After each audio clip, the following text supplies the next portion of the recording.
Here's a fun one. Ever wonder why the English language is the hardest to learn and why there's so many damn words? It's babble. It's complete bullshit. It's the most manipulative language there is on the planet of the earth. Once upon a time, language was super simple. You only said what needed to be said. The rest of the time, there is no point in speaking because, like dogs and other animals, humans could communicate without using their mouth. That's intelligence. But using it for manipulation and complete babble, some people talk just because they don't want to be alone with their thoughts. They just don't stop talking. And then when they do have a quiet moment, they flatline. What people don't understand is mentally, emotionally, we are born a clean slate. Our surroundings are what shape us. Are you reliving your childhood? Are you duplicating what you saw? Your childhood, your experiences, that is training material only. Because once you become a grown-up, I knew this at 17. This is why I was okay having a baby at 17. Because that emancipated me. My parents had no interest in having me in their lives. They were busy being Jezebels. Other things. So in this, I got to do it differently. As soon as I had my own kid, I got to live a different life. It was a hard life, but I know that my kids are not dainty flower petals. They can go up and stand up against bullies. When they turned 18, I gave them a test. When they could stand up to me, they could stand up to the rest of the world because the world is full of worse people than me. And so it's in, and I tell them this when they're 25. Because one day they're going to have kids and they're going to need to know this. As a parent, it is your job to tell your kids where you failed or had to correct yourself and what you did to correct them. I did it sometimes behind their back, but most of the time, if I explained why I was doing what I was doing or why, like we conversed about why they were in trouble. I didn't leave that to question. Too many parents are quick to spank and then like that's the end of it. There's no conversation. What you're doing is teaching your kids that bullying is okay. And so in this, your child grows up and takes that aggression out on somebody else. And then when you're old and feeble, your child has the potential to beat you or stay away from you. Like that choice is yours.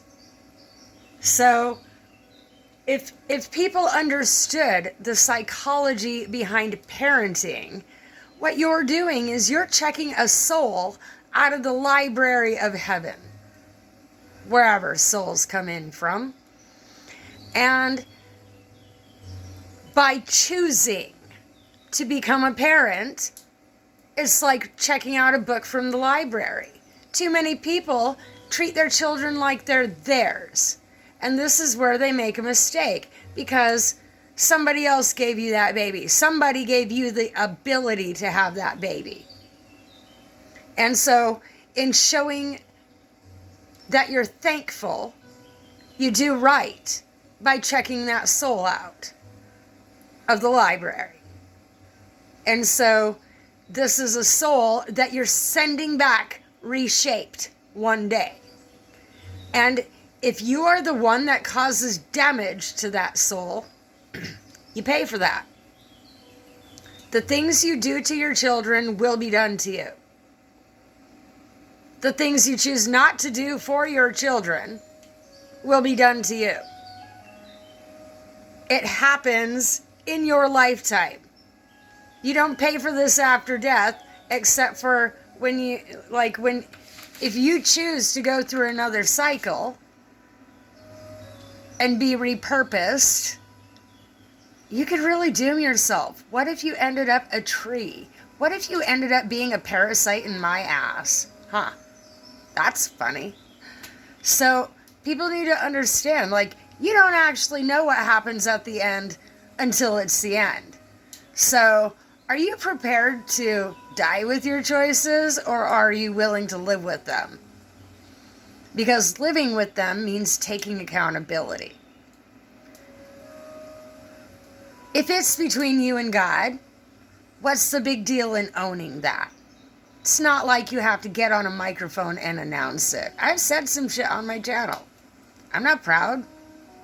I don't have an ego. I never, that's our parasites. This is why you go through shadow work and dark night of the soul, is because if you want to get to where you're going, you gotta cough up your cooties. And we have some big ones. So this is the next phase of the spiritual awakening journey. If you have triggered a soul alignment of any course, you'll start shedding your cooties. It'll be human parasites. It'll be the ones that live inside you. You're going to notice all sorts of habits. As you start to understand things, you're going to notice all sorts of habits that people have. And if you want to compare it psychologically, we have trained our dogs to act like humans. Notice? They do very human-like things because this is generational training. So the problems or habits that you're pretty sure you don't have, you actually do.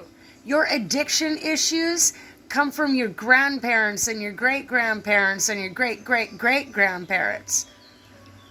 And so if you trace back where that habit could have come from, it doesn't matter if it's real or not.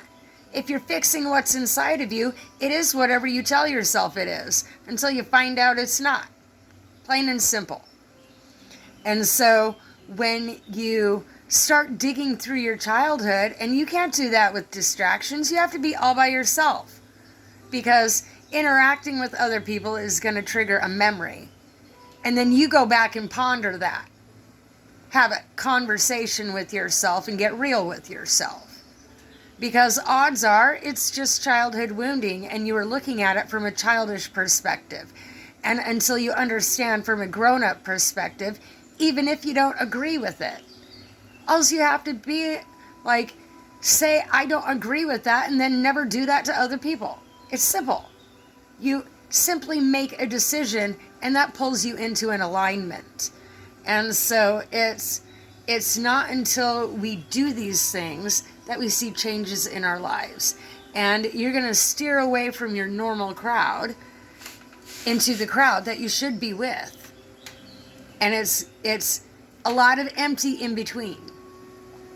Some people will meet you on the other side, some people will not. But it will be the people that worked on themselves. That's how you know. The people that actually chose to work on themselves will wander back. And sometimes it's just like pack animals that have diverged from each other. They like a 15-minute check-in, and then they're fine till the next time. So it's when we try to hold these people in our lives that we do damage to ourselves and damage to them. And not only that, we alter not only our own course, but theirs as well. And anybody involved. Are you willing to be held accountable for that? Are you willing to be responsible for that? I'm not. So in this, I was in places I didn't belong, around people I had no business being with. And so I had to steer my ship a 180. And if you go too fast, you will capsize. You can see my beginning videos. I had to work through some things. But if you keep working on it, it gets better. Because just like NA and AA, it doesn't work until you work it, so work it until it works. So if it's not working, change something. Don't keep doing the same dumb thing time and time again. Figure it out. Figure out what you're doing that keeps leading you back there. And it's in figuring it out that helps you never get stuck there again. And so if you find that you are always attracting narcissists to you, this is important information. Because what narcissists do is they try to turn you into one of them. They try to convert you. Boy, isn't that a familiar word? So this is where you do a carryover. Oh, what else has been a conversion? Who else has tried to convert me into thinking things that I don't know if I agree with that? This is your time. Make your decision and realign. And so it's much like I'm 90% Celtic. So it's like adjusting my sails to a different outcome. And in this, if you sit and imagine where your life shoulda, coulda, woulda been without certain people in your life, you can jump timelines and end up where you should have been. So, pick your starting point. It takes time to come to that. I've been working on this for more than 5 years, and it has taken me a long time to find my starting point. Where am I going to start with? What was the best game plan that I had for my life that I should go ahead and jump track and go follow that? Turns out it's a combination of different things in my life. And these things lead you somewhere. They're breadcrumb trails that your subconscious left for you. That is your subconscious poking through. The rest of it is parasites.